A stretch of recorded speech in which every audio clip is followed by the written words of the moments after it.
नमस्कार जी, स्वागत सत्कार अभिनंदन राम राम जय श्री कृष्णा राधे राधे जय श्री राम। कैसे हैं आप सभी प्यारे साथीगण। उम्मीद करता हूं आप सभी बहुत अच्छे होंगे, स्वस्थ होंगे, मस्त होंगे, तंदुरुस्त होंगे और मेरे साथ यानी कि चंदू जैन के साथ इतिहास विषय की बात करने के लिए बिल्कुल तैयार होंगे। आप सबका प्यार और स्नेह बना रहे, इसके लिए धन्यवाद। देखिए, आप सभी काव्य क्लासेस कोटा के यूट्यूब चैनल पर लाइव हैं मेरे प्यारे साथियों, और यहाँ पर आप यह class assistant professor net set PGT first grade के लिए जयपुर स्टूडियो से लाइव है, क्लास नंबर 9। यहाँ पर हम पढ़ रहे हैं धार्मिक आंदोलन के अन्य तथ्य। ठीक है, ये हमारी धार्मिक आंदोलन की आखिरी क्लास है। ठीक है, आप काव्य क्लासेस कोटा का मोबाइल एप्लीकेशन डाउनलोड कर सकते हैं, जहां पर हिंदी के ऑनलाइन बैचेज अवेलेबल हैं डॉक्टर मनोज जैन सर के निर्देशन में। RPSC first grade, assistant professor second grade के लिए, DSSS, केवीएस, पीजीटी, टीजीटी सभी के लिए यह बैचेज अवेलेबल रहेंगे। काव्य क्लासेस कोटा के ही चैनल पर मोबाइल एप्लीकेशन पर फर्स्ट ग्रेड पीजीटी इतिहास विषय का बैच चल रहा है। सर, यह इतिहास विषय का बैच बेसिकली इस तरह से डिजाइन किया गया है कि यह एक बेसिक से हाई लेवल की तैयारी आपकी करवाता है। मेरी बात क्लियर हो गई। 450 घंटों से ज्यादा का कक्षा कार्यक्रम है, पीडीएफ प्रिंटेबल नोट्स है, लाइव रिकॉर्डेड सेशन है, टॉपिक वाइज टेस्ट सीरीज है। केवल और केवल, वैसे तो फीस 8,000 रुपए है, पर अब के लिए 3,999 है। RS फाउंडेशन आधुनिक भारत का बैच है, लगभग 80 घंटों का कक्षा कार्यक्रम, राष्ट्रीय आंदोलन पर विस्तृत बल, उत्तर लेखन का अभ्यास, प्रिंटेबल नोट से 499 रुपए का। तो आज ही डाउनलोड करिए काव्य क्लासेस कोटा का मोबाइल एप्लीकेशन। पहला प्रश्न ये रहा, युद्ध, भगवान बुद्ध की बात कर रहे हैं। बुद्ध का महापरिनिर्वाण किस राज्य में हुआ? वज्जी, मगध, कुशीनगर के मल्ल, कौशल और अनुत्तरित प्रश्न है, बताएं। बुद्ध का महापरिनिर्वाण मेरे दोस्त किस जगह पर हुआ था, बताइए।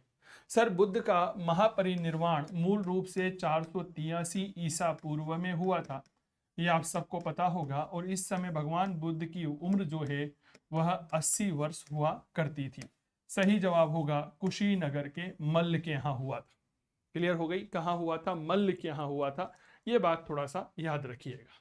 चल, अगला प्रश्न, गौतम बुद्ध का जन्म स्थान जो लुम्बिनी है वह स्थित है पूर्वी उत्तर प्रदेश में, नेपाल में, उत्तरी बिहार, बंगाल और अनुत्तरित प्रश्न है।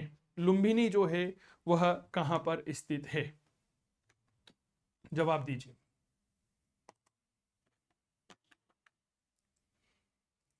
देखिए साहब, भगवान बुद्ध का जो जन्म स्थान है लुम्बिनी, यह आपके नेपाल में स्थित है। देखिए, भगवान बुद्ध के प्रतीक चिन्ह कुछ है, जैसे भगवान बुद्ध जब गर्भ में आए थे, क्या ये बात क्लियर हो गई? जब गर्भस्थ हुए थे भगवान बुद्ध, तब इनका प्रतीक चिन्ह सफेद हाथी होता है। यह प्रश्न भी आपके सीधा सीधा पूछा जाता है। क्लियर? और जब भगवान बुद्ध का जन्म हुआ, इस समय इनका प्रतीक चिन्ह होता है कमल का फूल। क्लियर हो गई बात? तो मूल रूप से भगवान बुद्ध का जो जन्म है यह नेपाल के लुम्बिनी में हुआ था। लुम्बिनी को ही वर्तमान में रुम्मिन देई के रूप में पहचान की गई है। क्लियर? इसकी पहचान किस रूप में की गई है? तो याद रखिएगा, डेट इज रुम्मिन देई। क्लियर? चलो अगला प्रश्न देखिए, गौतम बुद्ध के पिता शुद्धोदन जो है वह कहाँ के राजा थे? कोलीय गणराज्य के, कपिल वस्तु के शाक्य गण, लिच्छवी गणराज्य, पावा के मल्ल और अनुत्तरित प्रश्न है। गौतम बुद्ध के जो पिताजी हैं शुद्धोधन, वह कहाँ के राजा हुआ करते थे, जरूर बताइएगा।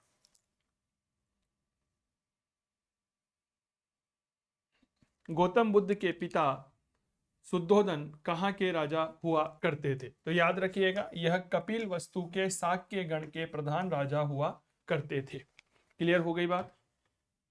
चलिए अगला प्रश्न देखिए, शाक्य गणतंत्र में सभा स्थल में भेंट करने वाले स्थान को क्या कहते हैं? शाक्य गणराज्य में जब राजा आपस में भेंट करते थे तो उस स्थान को क्या कहा जाता था? बहुत बढ़िया तरीके से प्रश्न को जवाब दीजिएगा। चौपाल, संस्थागार, ए बी दोनों, उपरोक्त में से कोई नहीं, अनुत्तरित प्रश्न है, बताइए। शाक्य गणराज्य में सभा स्थल में भेंट करने वाले स्थान को क्या कहा जाता है? प्रश्न उपयोगी है, जरूरी है, महत्वपूर्ण है। तो भैया याद रखिएगा, इसे हमने संस्थागार के रूप में जाना है। क्या कहते हैं? संस्थागार कहते हैं। अब एक प्रश्न आता है, अनुसावन क्या होता है? तो बौद्ध संघ में जो प्रस्ताव लाया जाता है उस प्रस्ताव को पढ़ने की घटना क्या कहलाती है? अनुसावन कहलाती है। तो यहां पर एक घटना याद रखिएगा, डेट इज अनुसावन। अब यह अनुसावन क्या होता है? तो जो बौद्ध संघ होता है, बहुत अच्छे से याद रखिएगा, बौद्ध संघ, ठीक है मित्रों, इस बौद्ध संघ में जो प्रस्ताव पाठ किया जाता है उसे हम अनुसावन कहते हैं। में जो प्रस्ताव पाठ किया जाता है इस घटना को हम क्या कहते हैं? अनुसावन कहते हैं। क्लियर? अगला प्रश्न, निम्नलिखित में से बुद्ध के जीवन से संबंधित कौन सी घटना वैशाख पूर्णिमा को घटित नहीं हुई थी? जन्म, ग्रह त्याग, संबोधि, महापरिनिर्वाण और अनुत्तरित प्रश्न है। एक ऐसी घटना जो वैशाख पूर्णिमा को घटित नहीं हुई थी, बताइए।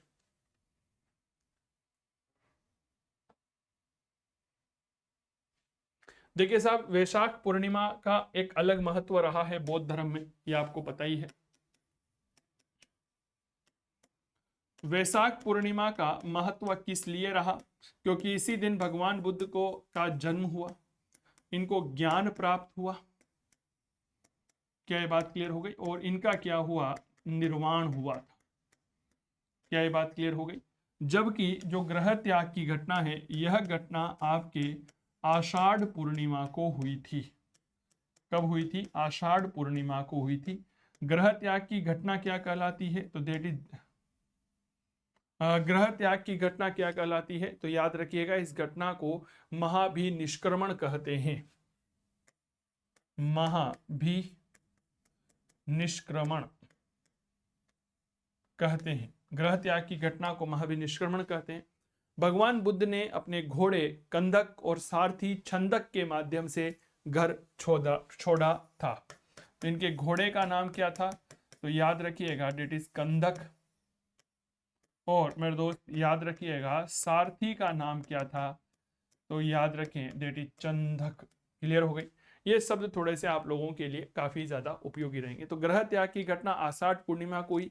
इस घटना को महाभिनिष्क्रमण कहते हैं। घोड़ा कंदक था, सारथी छंदक था। वैशाख पूर्णिमा को जन्म हुआ, ज्ञान प्राप्ति हुई और निर्वाण हुआ था। क्लियर? चलिए, बुद्ध को ज्ञान जो है वह कहाँ प्राप्त हुआ? बनारस, कुशीनगर, सारनाथ, गया और अनुत्तरित प्रश्न है। जवाब दीजिए, भगवान बुद्ध को ज्ञान जो है वह कहाँ प्राप्त हुआ था?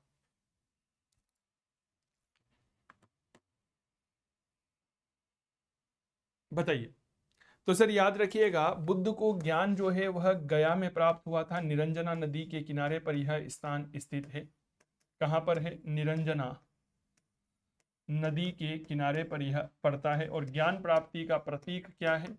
तो प्रतीक होता है जी पीपल का वृक्ष। पीपल वृक्ष। और इस पीपल के वृक्ष को क्या कहा जाता है? तो मेरे दोस्त याद रखिएगा, डेट इज बोधि वृक्ष कहा जाता है। क्लियर हो गई? और ज्ञान प्राप्ति की यह घटना क्या कहलाती है? यह घटना कहलाती है संबोधि। क्लियर? क्या कहलाती है? संबोधि कहलाती है। चलिए अगला प्रश्न, काव्य क्लासेस कोटा का मोबाइल एप्लीकेशन डाउनलोड करके आप ऑनलाइन कोर्सेज ले सकते हैं, चाहे वो पीजीटी फर्स्ट ग्रेड का हो। इतिहास विषय का 450 घंटे का एक विस्तृत कक्षा कार्यक्रम है। पीडीएफ प्रिंटेबल नोट्स है, live recorded session, topic wise test है। आरएस फाउंडेशन के लिए आप यहाँ पर हमसे मुलाकात कर सकते हैं, जहां पर आधुनिक भारत की क्लासेस चल रही है। राष्ट्रीय आंदोलन पर बहुत जबरदस्त तरीके से पढ़ाया जा रहा है। आंसर राइटिंग पर फोकस कर रहे हैं। फीस अभी 50% ऑफ चल रहा है। चलिए अगला प्रश्न, भगवान बुद्ध ने अपना पहला उपदेश कहाँ दिया? ऋषिपत्नम, बोध गया, श्रावस्ती, पाटलिपुत्र और अनुत्तरित प्रश्न। प्रथम उपदेश देने की घटना क्या कहलाती है? डेट इज धर्म चक्र परिवर्तन। धर्म चक्र परिवर्तन के नाम से यह घटना जानी जाती है। बताएं, भगवान बुद्ध ने अपना पहला उपदेश जो है वह कहां दिया था? बताएं। देखिए साहब, भगवान बुद्ध ने पहला उपदेश दिया वाराणसी। वाराणसी के अंतर्गत एक जगह आती है जिसे हम कहते हैं सारनाथ। सारनाथ में एक जगह आती है जिसे हम कहते हैं, मेरे दोस्त याद रखिएगा, ऋषिपत्तन। और ऋषिपत्तनम में फिर एक जगह आती है जिसे हम कहते हैं मृगधाव। यहां पर 5 सन्यासियों को यह पहला उपदेश देते हैं। क्लियर हो गई? तो सही जवाब होगा ऋषिपत्तनम। अब देखो आपकी इन चार में से कुछ भी हो सकता है, ठीक है। चारों हैं तब आप यहाँ पर प्रायोरिटी मृगदाऊ को देंगे, मृगदाऊ नहीं होगा तो ऋषिपत्तनम को देंगे, अगर दोनों हैं तो सारनाथ को, और कुछ नहीं है तो फिर वाराणसी तो है ही सही। क्या ये बात क्लियर हो गई? यहाँ पर 5 भद्र ब्राह्मणों में कौंडिन्य, असजी, आजिमबद्दिक और वप्प का नाम यहाँ पर हमें देखने को मिलता है। और यह पहला उपदेश जो है इन्होंने पाली भाषा में दिया था। पहले उपदेश की भाषा क्या थी? तो मेरे दोस्त बिल्कुल सिंपल सी भाषा का याद रखिएगा, डेट इज पाली। पाली भाषा में इन्होंने यह उपदेश दिया था। क्लियर? चलिए, गौतम बुद्ध ने अपना पहला उपदेश दिया, वही रिपीटेड सवाल है। अब देखो यहाँ पर मृगवन नहीं दे रखा है, क्या ये बात क्लियर हो गई? यहाँ पर क्या नहीं दे रखा है जी? मृगवन नहीं दे रखा है। क्लियर हो गई? यहाँ पर ऋषिपत्तनम नहीं दे रखा है, यहाँ पर सारनाथ दे रखा है, ठीक है ना। तो मैं आपको बार बार एक इशारा कर रहा हूं कि आखिर सब कुछ जो है ना भाई साहब, वह प्रश्नों का ही हेर फेर है, सब कुछ जो है वह भाषा का ही खेल है। इसीलिए अगर आप कभी भी कोई भी पेपर देने की इच्छा रखते हैं तो इस बात को यकीन मान करके चलिएगा कि आपके प्रश्न की भाषा क्या है। अगला प्रश्न, निम्नलिखित में से किसे शाक्य मुनि के नाम से जाना जाता है? महावीर स्वामी, शंकराचार्य, गौतम बुद्ध, इनमें से कोई नहीं, और अनुत्तरित प्रश्न है। एक ऐसे व्यक्ति जिन्हें हम क्या कहते हैं? शाक्य मुनि के नाम से जानते हैं, बताएं।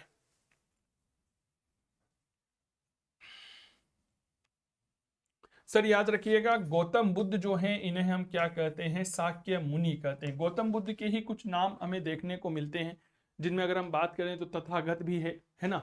इनका नाम महावेद भी देखने को मिलता है, देश बल भी हमें देखने को मिलता है। अन्य नाम क्या क्या है भैया? पहला नाम महावेद, ठीक है। दूसरा नाम क्या है?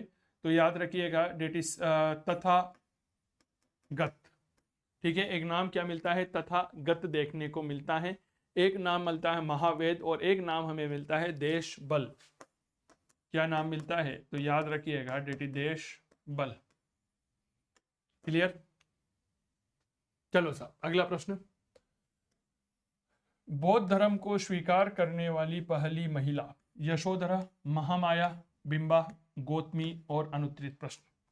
बौद्ध धर्म को स्वीकार करने वाली पहली महिला का नाम बताइए, कौन था? भगवान बुद्ध ने वैशाली में महिलाओं को संघ में प्रवेश की अनुमति दी थी। भगवान बुद्ध के प्रिय शिष्य थे, नाम थे आनंद। उन्होंने काफी अनुनय विनय किया कि सर आप अनुमति दीजिए।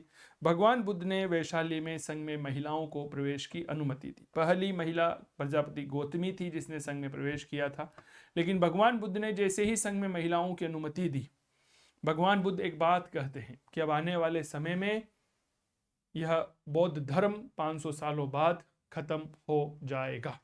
तो याद रखिएगा, गौतमी जो है यह पहली महिला थी जिसने संघ में प्रवेश लिया था। अगला प्रश्न, बौद्ध भिक्षुणी संघ में सर्वप्रथम किसने प्रवेश मिला? महाप्रजापति गौतमी, विशाखा, यशोधरा, आम्रपाली और अनुत्तरित प्रश्न है। बताएं, बौद्ध भिक्षुणी संघ में सर्वप्रथम किसे प्रवेश मिला था?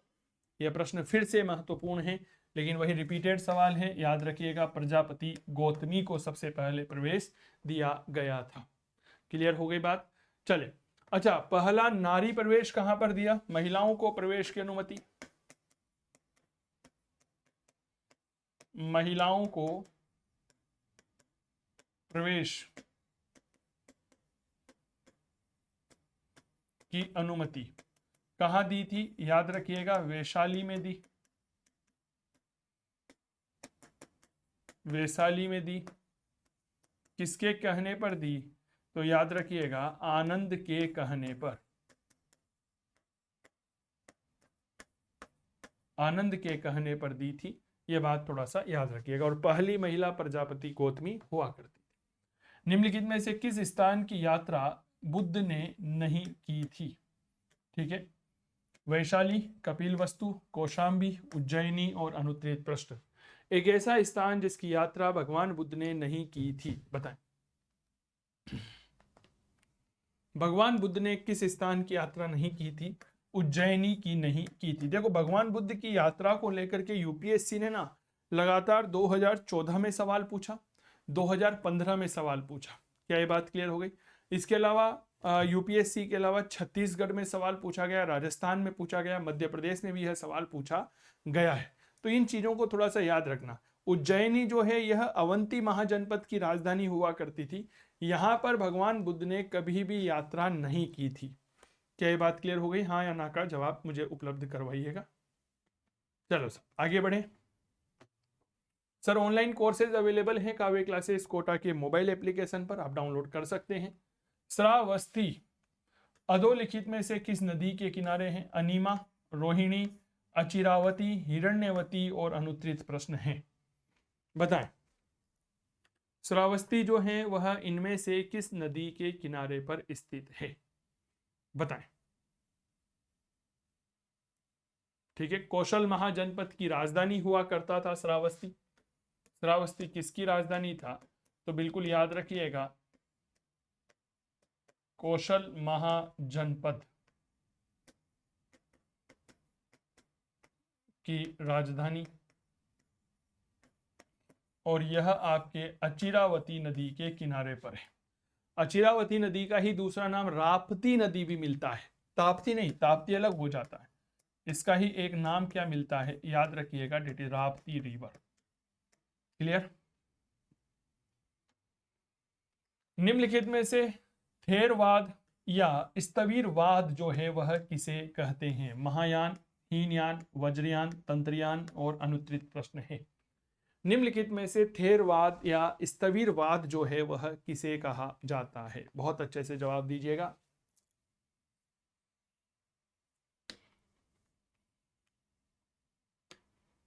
सर थेरवाद या स्थविरवादी जो है वह हीनयानियों को कहा जाता है। महायानी जो होते हैं इन्हें हम इतिहास में महासांघिक कहते हैं। महासांघिक कहते हैं। क्लियर हो गई बात? प्रथम बौद्ध संगीति का अध्यक्ष कौन था? थेरियस, महाकश्यप, मोगलीपुत्तिश, वसुमित्र और अनुत्तरित प्रश्न है। बताइए पहली बौद्ध संगीति हुई उसके अध्यक्ष का नाम क्या था? यह प्रश्न थोड़ा सा आप लोगों के लिए बहुत गजब का सवाल है, एक बार विचार जरूर करके मुझे सूचना उपलब्ध करवाएं।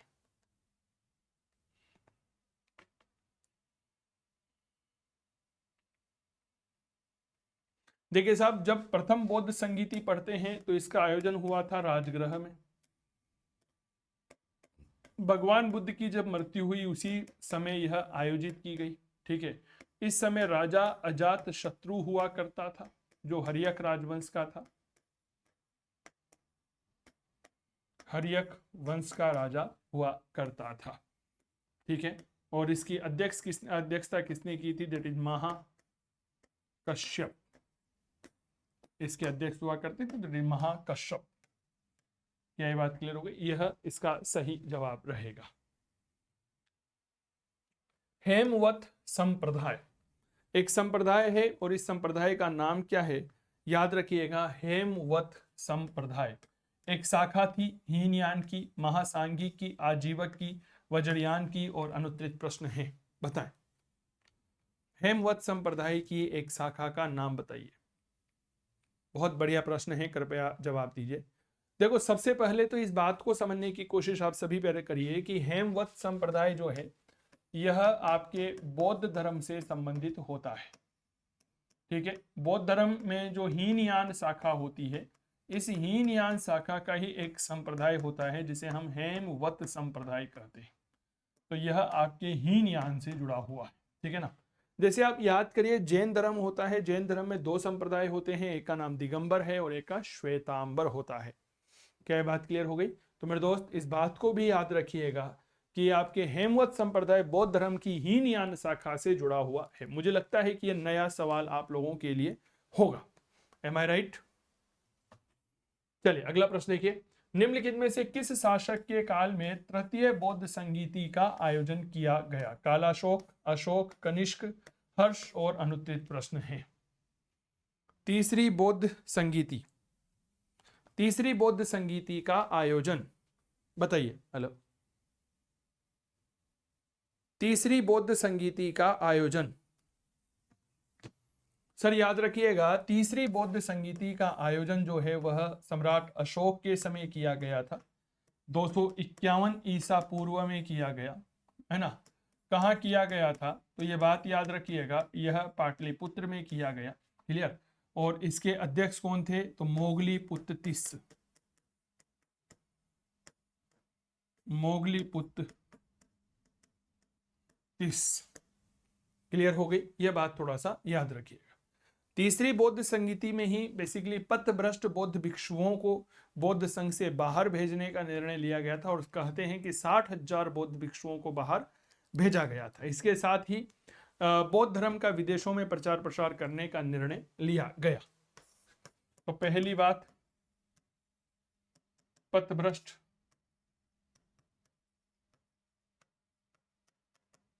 भिक्षुओं को संघ से बाहर किया गया। दूसरा, बौद्ध धर्म का विदेशों में प्रचार प्रसार का निर्णय लिया। क्लियर? ये बात थोड़ा सा याद रखिएगा। ऑनलाइन कोर्सेज अवेलेबल हैं काव्य क्लासेस कोटा के मोबाइल एप्लीकेशन पर। अगला प्रश्न, बौद्ध धर्म से संबंधित चतुर्थ बौद्ध संगीति के अध्यक्ष थे? वसुमित्र, अश्वघोष, महाकश्यप, मोगलीपुत्र और अनुत्तरित प्रश्न हैं, बताएं। तीसरी बौद्ध संगीत चौथी बौद्ध संगीति जो सम्राट अशोक के शासनकाल, सम्राट कनिष्क के शासनकाल में हुई थी। चौथी बौद्ध संगीति कनिष्क के शासनकाल में हुई, कुंडल वन में हुई। ठीक है। और कब हुई थी? प्रथम शताब्दी में हुई थी। क्लियर? और इसके अध्यक्ष कौन हुआ करते थे? नाम याद रखेंगे, वसुमित्र हुआ करते थे। क्लियर? चलो अगला प्रश्न देखिए। अधोलिखित में से किसने कश्मीर के कुंडलवन विहार में आयोजित चतुर्थ बौद्ध संगीति की अध्यक्षता की थी? अश्वघोष, वसुमित्र, पार्व और मेरे दोस्त ये वसुमित्र। रिपीटेड सवाल है, आप देखिए भाषा बदल रही है केवल। ठीक है ना, प्रश्न वही है मेरे प्यारे साथियों। अगला प्रश्न देखिए, निम्नलिखित में से किस अभिलेख में गौतम बुद्ध के शरीर अवशेषों पर स्तूप निर्माण का प्रमाण मिलता है? महास्थान अभिलेख, पीपर हवा अभिलेख, लुम्बिनी अभिलेख, सारनाथ अभिलेख और अनुत्तरित प्रश्न है। भगवान बुद्ध के शरीर अवशेष जो हैं उन पर स्तूप निर्माण की जानकारी हमें मिलती है, बताएं।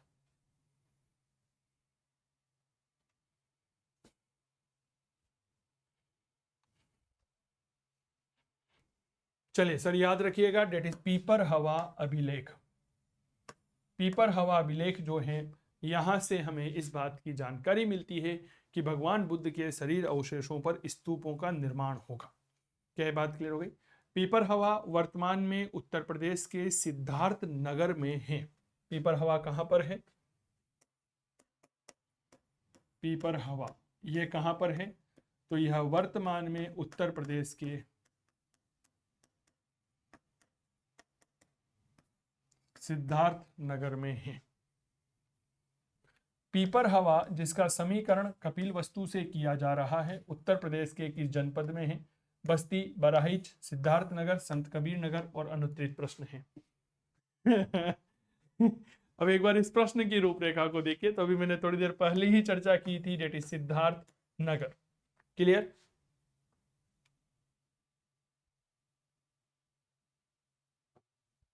अगला प्रश्न ये रहा, वह कौन सा ग्रंथ है जिसमें बुद्ध की कुशीनगर की अंतिम यात्रा का वर्णन है? महापरिनिर्वाण सूत्र, जातक कथाएं, ललित विस्तार, बुद्ध चरित और अनुत्तरित प्रश्न है। बुद्ध की कुशीनगर की अंतिम यात्रा का वर्णन है, बताएं।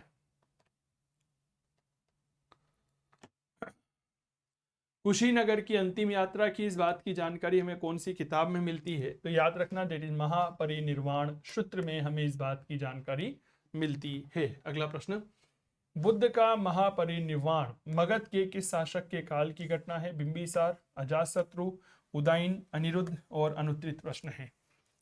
बुद्ध का महापरिनिर्वाण।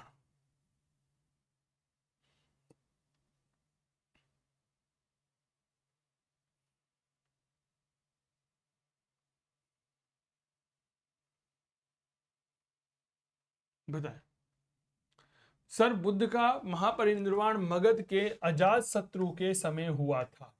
ठीक है, अजात शत्रु आपको पता होगा हर्यक वंश का राजा था। अगला प्रश्न, निम्नलिखित में से किसे बौद्ध परंपरा में भावी बुद्ध कहा गया है? मैत्रेय, अवलोकितेश्वर, वज्रपाणि, मंजूश्री और अनुत्तरित प्रश्न है। बौद्ध परंपरा में भावी बुद्ध की संज्ञा दी गई है, किसे कहा गया है भावी बुद्ध? बताएं। भावी बुद्ध का तात्पर्य क्या होता है? भविष्य में पैदा होने वाले बुद्ध। यहां पर भावी बुद्ध का तात्पर्य क्या होता है? तो इस बात को याद रखिएगा, डेट इज भविष्य में पैदा होने वाले बुद्ध, भविष्य में पैदा होने वाले बुद्ध। तो मैत्रेय बुद्ध जो हैं इनको भावी बुद्ध के रूप में जाना गया। ये वो प्रश्न है मेरे प्यारे साथियों जो आपके एग्जाम में डायरेक्ट पूछे जाते हैं, इसको थोड़ा सा याद रखिएगा। अगला प्रश्न, ऑनलाइन कोर्सेज अवेलेबल हैं काव्य क्लासेस कोटा के मोबाइल एप्लीकेशन पर, आप डाउनलोड कर सकते हैं। अगला प्रश्न, भगवान बुद्ध के द्वारा बताए गए मध्यम मार्ग का क्या अभिप्राय है? दुख और सुख के बीच का मार्ग, आत्मा परमात्मा के बीच का मार्ग, स्वर्ग प्राप्ति का मार्ग, न अधिक काम भोग और न अधिक काया क्लेश। अनुत्तरित प्रश्न है। यहां पर एक मार्ग बताया गया है जिसे हम कहते हैं मध्यम मार्ग। इस मध्यम मार्ग का तात्पर्य क्या होता है? बताएं। मध्यम मार्ग का तात्पर्य क्या होता है? देखिए साहब, भगवान बुद्ध ने क्या कहा कि हमें भक्ति का एक ऐसा मार्ग अपनाना चाहिए जिसमें ना तो कोई ज्यादा भाग भोग काम भोग की अवधारणा होनी चाहिए, ना कोई ज्यादा काया क्लेश होना चाहिए, ना ज्यादा शरीर को दुख दो। हम मध्यम मार्ग को अपनाएंगे, ना बहुत सरल होगा ना बहुत कठिन होगा। ठीक है, तो इन्होंने न बहुत अधिक काम भोग और न बहुत अधिक काया क्लेश की बात इन्होंने कही थी। क्या ये बात क्लियर हो गई? तो यह मध्यम मार्ग कहलाता है। निम्नलिखित में से सत्य कथन को चुनिए। बुद्ध और महावीर दोनों ही परमात्मा के अस्तित्व में विश्वास करते थे। बुद्ध और महावीर दोनों ने ही आत्मा के अस्तित्व में विश्वास किया। बुद्ध और महावीर दोनों ही पूजा अर्चना के पक्षधर थे। बुद्ध और महावीर दोनों ही कर्मवाद के समर्थक थे। और अनुत्तरित प्रश्न है, सत्य कथन जो है उसका चयन करें। बताएं। यहां पर प्रश्न है बेसिकली भगवान बुद्ध और महावीर में तुलनात्मक अध्ययन को लेकर के। क्या ये बात क्लियर हो गई? सर याद रखना, यह दोनों ही कर्मवाद के समर्थक रहे हैं। दोनों ने क्या कहा कि अगर आप फल की इच्छा कर रहे हैं तो उस फल की इच्छा करने के पहले आप कर्म करें। स्वाभाविक बात है सर, अगर हमें कर्म नहीं करेंगे तो क्या हमें फल मिल जाएगा? नहीं मिलेगा। इतिहास इस बात का गवाह रहा है। क्लियर हो गई? कर्म करना है। बौद्ध धर्म के अंतर्गत माध्यमिक दर्शन के प्रतिपादक थे नागार्जुन, अश्वघोष, उपगुप्त, धर्मकीर्ति और अनुत्तरित प्रश्न। यहां पर एक प्रश्न है कि बौद्ध धर्म के अंतर्गत जो माध्यमिक दर्शन हुआ है उसके प्रतिपादक कौन माने गए हैं? बताएं। सर इसे ही माध्यमिक शून्यवाद भी कहते हैं। क्या ये बात क्लियर हो गई? हाँ ना, इसे ही क्या कहते हैं? माध्यमिक, मेरे दोस्त याद रखिएगा, शून्यवाद। क्लियर? और यहां पर सही जवाब होगा नागार्जुन। नागार्जुन को भारत में शून्यवाद का जनक कहा जाता है। नागार्जुन को भारत का आइंस्टीन कहा जाता है। नागार्जुन को क्या कहा जाता है? तो याद रखिएगा, भारत का आइंस्टीन कहा जाता है। क्लियर हो गई? नागार्जुन को क्या कहा जाता है? तो याद रखिएगा, भारत में शून्यवाद का जनक कहा जाता है। शून्यवाद का जनक कहा जाता है। अगला प्रश्न, बौद्ध संघों के आचरण के नियमों का संकलन निम्नलिखित में से किस ग्रंथ में मिलता है? आचरण, विनय पिटक, सुत्त पिटक, अभिधर्म पिटक, अंगुत्तर निकाय और अनुत्तरित प्रश्न है। बताएं आचरण का तात्पर्य क्या होता है साहब? नियम। क्या ये बात क्लियर हो गई? नियम, ठीक है। आचरण का तात्पर्य यहां पर क्या होता है? नियम। नियमों की जो बात है ना, यह किसने की थी? यह बात की थी उपाली ने, ठीक है। उपाली भगवान बुद्ध का एक विशेष शिष्य था, जो भगवान बुद्ध को काफी ज्यादा विद्वान शिक्षक, क्या था? शिष्य था। तो इसने विनय पीठक की रचना करी। सुत पीठक जो है यहां पर, इसकी रचना आनंद ने की थी, और इसमें भगवान बुद्ध के उपदेश है। क्लियर हो गई? अभिधम्म पीठक जो है यह आपके मोगलीपुत्तिस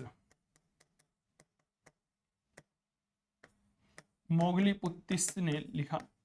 और कब लिखा? तो मेरे दोस्त, तीसरी बौद्ध संगति में यह लिखा।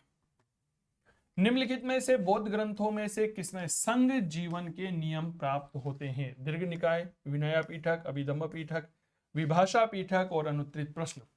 संघ जीवन के नियम मिलते हैं। यह प्रश्न फिर आपके लिए काफी ज्यादा उपयोगी है।